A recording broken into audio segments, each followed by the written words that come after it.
Game na game mag-guest si Piolo Pascual sa hit Kapamilya series na FPJ Batang Quiapo ni Coco Martin ngayong patapos na ang kanilang serye na Pamilya Sagrado.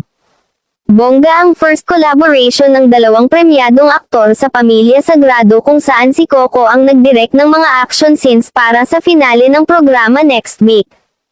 Noon ko pa gustong makatrabaho si Coco. When he stepped in to direct some of our scenes, kitang-kita ang kanyang dedikasyon. Nakaka-inspire to be directed by someone with such a clear vision and I hope we get to work on a project one day, given the right script. Ang pahayag ni Piolo nang makachikahan kamakailan at ng ilang piling members ng press. Sabi pa ni Papa P, nag-usap nga raw sila ni Coco tungkol sa possible guesting niya sa Batang Quiapo at sana ay matuloy ito in the near future. Samantala, level up na makapigil hiningang mga komprontasyon ang masasaksihan ng mga manunood sa huling 2 linggo ng Pamilya Sagrado.